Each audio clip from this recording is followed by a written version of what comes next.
tradition, Gaudiya Vaishnava tradition, culture, and is doing it very sincerely, and we can see the result also.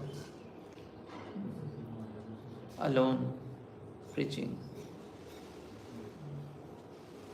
তো বৈষ্ণবের গুণকীর্তন করলে গুরুবর্গগণ সন্তুষ্ট থাকে, তাই আমি সর্বপ্রথম বৈষ্ণবের কীর্তন করলাম এবং আপনারা আমাকে আশীর্বাদ করুন যেন গুরুবর্গের আবির্ভাব থেকে প্রভুপাদের সেবা করতে পারি। এখানে আমি বিশ্রাম দিলাম।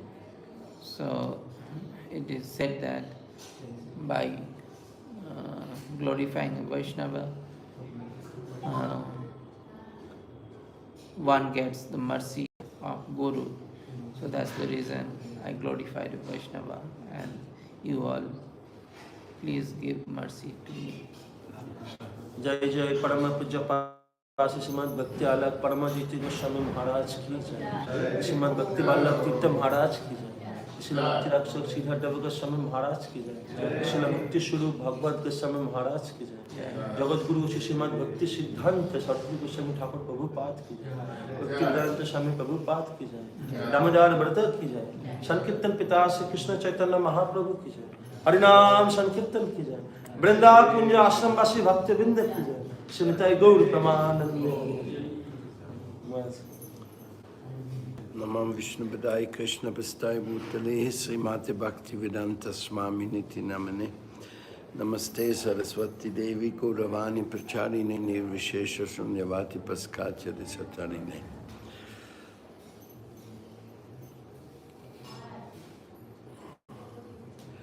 I am very embarrassed to hear these words because Mukam karoti vachalam pangum langayate girim yat kripata mahang vande Shri Guru Dinataranam.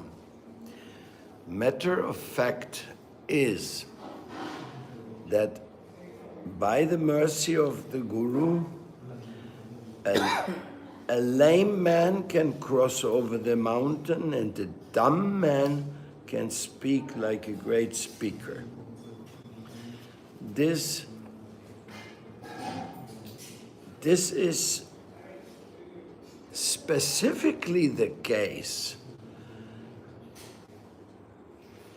in my own life because I'm totally dumb and totally, what you would say, a disqualified person. Bhaktya vihina aparatra lakshai kshiptascha kamadi tarange madhye kripa mahitvang sharanang prapanam vinde numaste charanaravinnam. But it is true. The Vishva Vaishnava Rajsabha was necessary. It was so necessary. Why? After Bhaktivedanta Swami Prabhupada left the world, then many of us went to Srila Bhakti Rakshita Maharaj. And Srila Bhakti Rakshita Maharaj's message was sublime. Very high bhakti. Nevertheless, after Prabhupada left, so many confusions arose in ISKCON.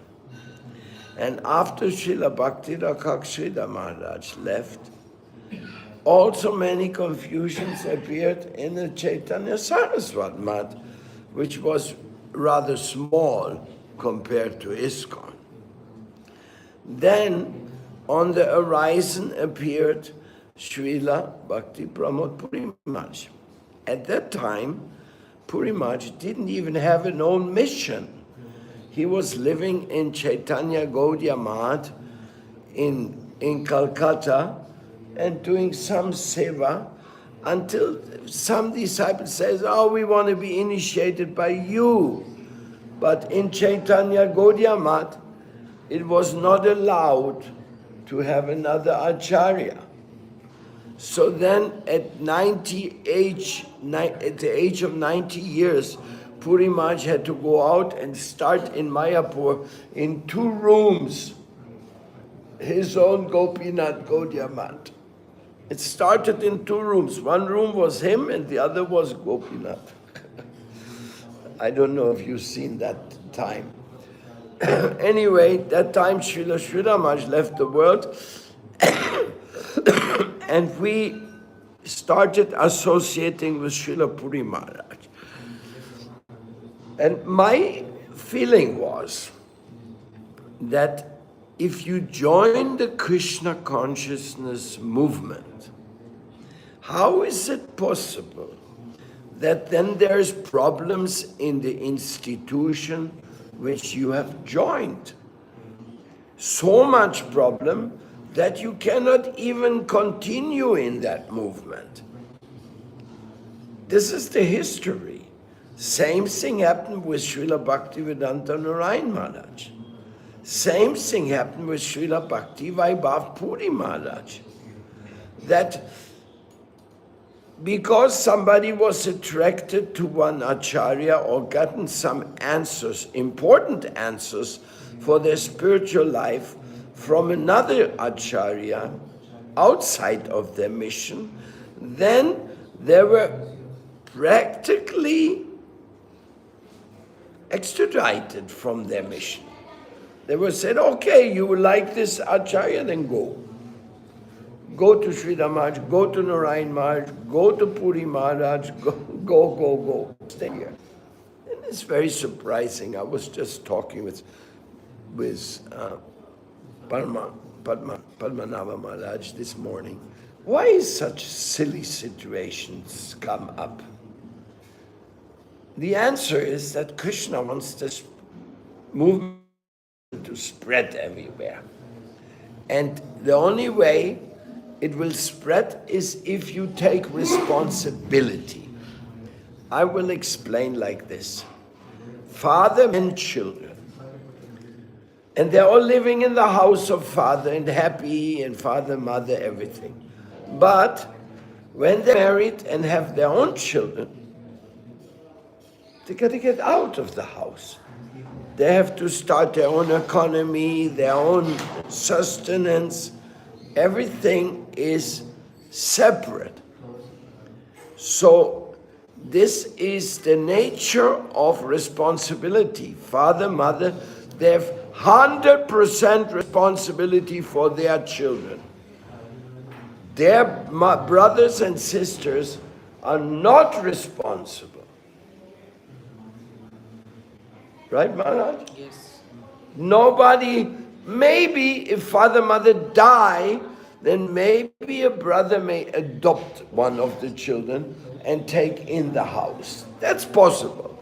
That's also happening in the Vaishnavas. If Guru leaves, if Guru stops preaching, then maybe some of his disciples are adopted by another acharya in as diksha or shiksha, whatever. So, the father-mother relationship is 100% responsibility. And the guru responsibility is 100% responsibility. But if there is no connection, no decision, like our Bhaktivedanta Swami Prabhupada, he did not want to start his own mission. He tried to work with Bhakti Pragyan Keshava Maharaj. He tried to work with Bhakti Saranga Goswami Maharaj. He went to Bhakti Vilas Tirtha Maharaj and told him, send me to New York. My Guru Deva told me to preach in English. I will open a temple for Chaitanya Math in New York. No, not qualified. You cannot go. So he showed he didn't want to start his own mission. But Krishna wanted him to make his own mission. It was Krishna's desire. But then my question was, okay, you join the Krishna conscious mission, and then you end up out on your own again. Just like the father who starts a new family. He is on his own. Not because father, mother are bad. No. It is the nature of this thing. New family means new responsibility. And if you don't take that responsibility, failure, in a way. You're not making a house for them. It's easy to have child, but to provide for child food, house, everything, it's a big job. So to continue the preaching of Prabhupada's mission, it's a big job. But it is everybody's job. Not only women, not only men. Everybody has to continue session. So Vishva Vaishnava Raj Sabha was the answer given by Jiva Goswami, that we all stay under the umbrella of the love of Chaitanya Mahaprabhu, and thus we are always connected, not by the institution of our Guru Dev. Padmanabha Maharaj is another example. He came from the Bhagbasa Gaudiya Math. But when his guru left the world, for some reason, his best proposal was to do seva in ISKCON under Bhaktivedanta Swami Prabhupada for many years. So this is just another example that Vishva Vaishnava Raj Sabha means we are. You may be in this mission, in that mission, in that mission, or you may start your own mission, but you're all under the umbrella of love of Chaitanya Mahaprabhu. If you deviate from the umbrella of Chaitanya Mahaprabhu, if you start preaching Mayavadi philosophy, or if you are preaching Karma Kanda, or if you are preaching Yoga Siddhis, or if you are preaching bhukti or material enjoyment, then you're not under the umbrella of Chaitanya Mahaprabhu. Then you're leaving the protection. That's why in this shloka it says, oh, why you're giving so many bewildering ideas. The Vedas here, I read to you the verse again. It says, my dear Lord, what you have said to your unalloyed devotee is certainly very much bewildering. The allurements you offer in the Vedas are certainly not suitable for pure devotees. People in general, bound by the sweet words of the Vedas, engage themselves again and again in fruitive activities, enamored by the results of their action. So, in other words, if there's any other reason except serving Sri Guru in Gauranga, then the new family will not be successful. This is not a karma kanda process. This is not what we have to accept, that we are all servants of Krishna. And if any success comes, it's all due to Krishna. And if another brother or sister has success, it is all due to Krishna. Mukam karoti vachalam pangum langaya teginim. That is, we are successfully united by the sweet will of Chaitanya Mahaprabhu. Yes, Bhaktivedanta Swami Prabhupada was an extraordinary preacher of this mission. That is beyond a doubt. But that does not mean that his connection with his disciples were superior to the connection of a disciple of Sridhar Maharaj with his disciples, or Bhaktidaita Madhava Maharaj with his disciples. No, that's not superior. That is all one under the umbrella of love.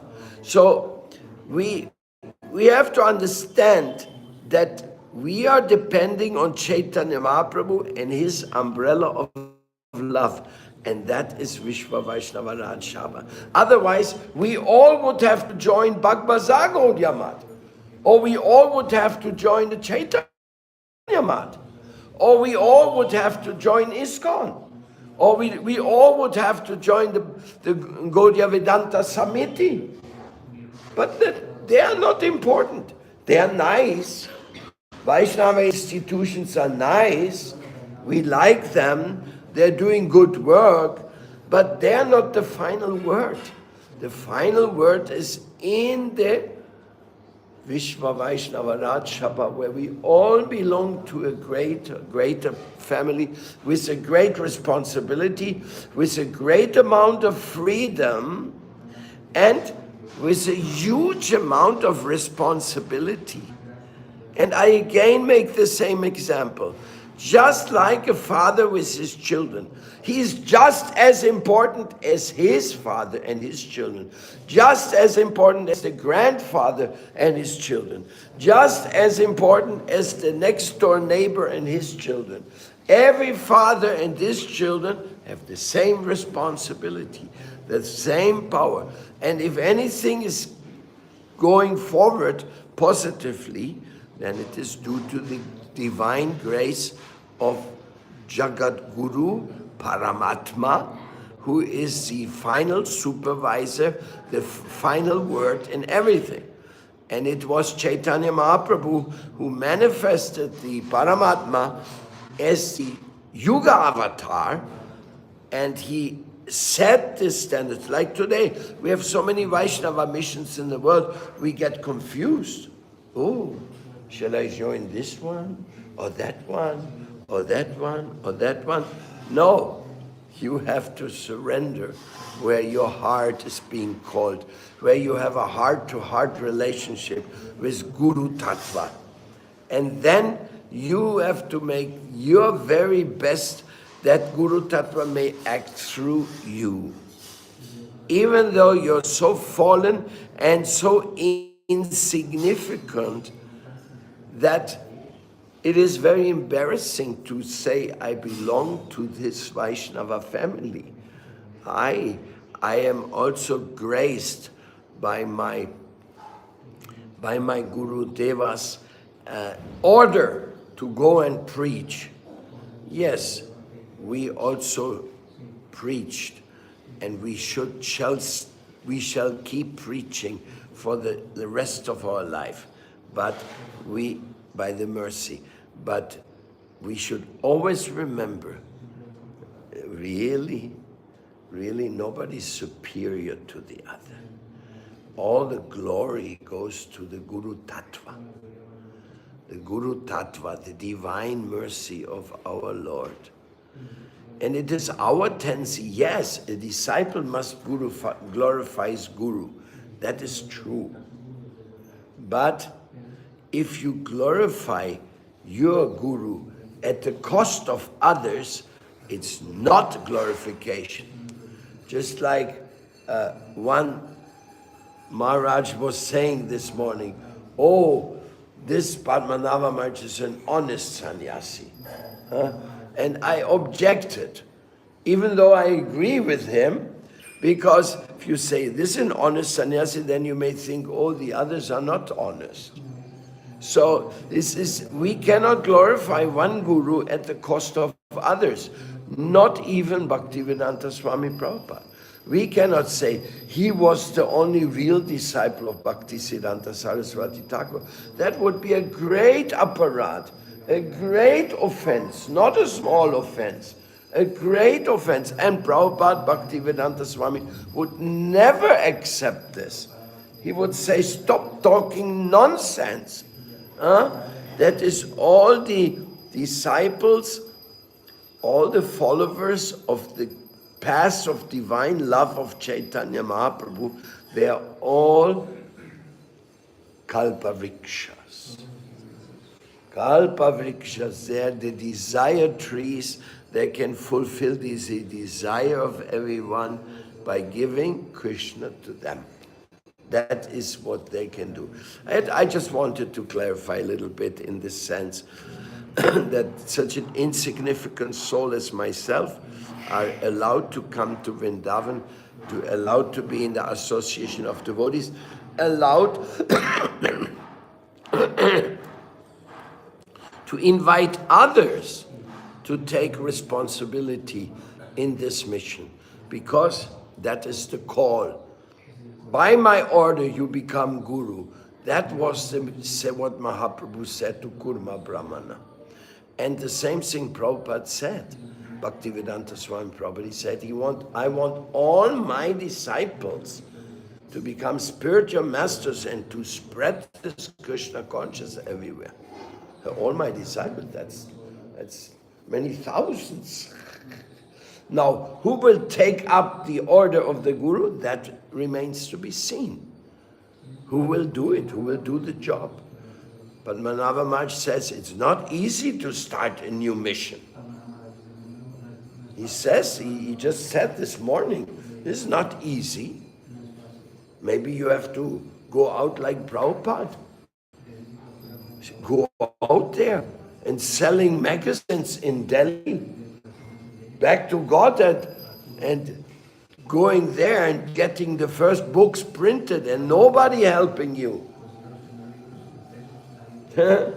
For many years, Prabhupada used, before Radha Damoda, very few people know that, Prabhupada lived for many years in Vangsi Gopal temple. Did you know that? Yes. Many years. He was not a sannyasi at that time. Many years he was there and was thinking, what am I going to do? Keshigarh. In Vangsi Gopal Mandir. It's in Keshigarh, yes. He was living more time there than in Radha Damoda. Yeah. That room is still available, we can visit. On top of the temple, of the altar, just on top. Anyhow, all these things are to be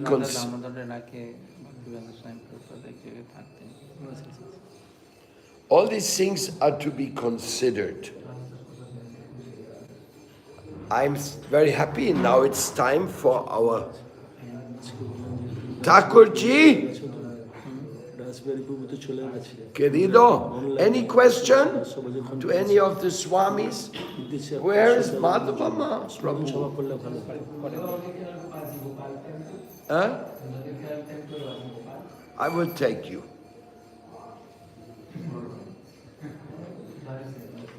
That is, many people don't know. They say he stayed 6 years there. I don't know if that's true, but you have to look in the biography. Well, what's happening, Madhava Krishna?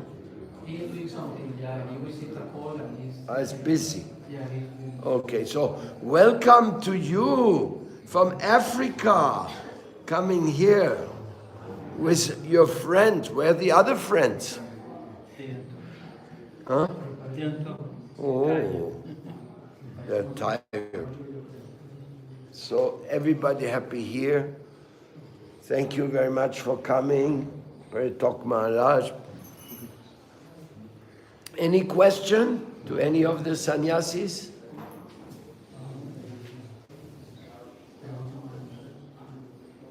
Your country? Sorry? Your country? Germany. From Germany. Radhe Radhe.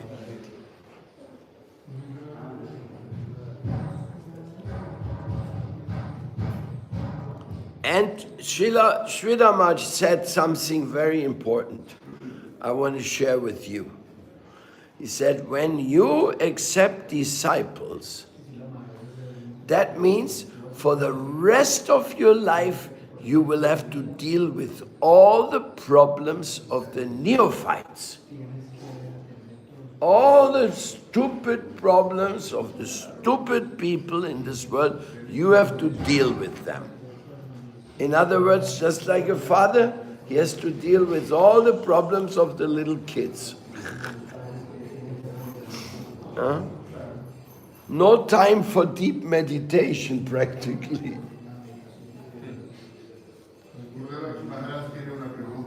Okay. ग्रंथराज Shrimad Bhagavatam की जय, प्रभुपाद की जय। Gaur Premanande Hari Hari Bol.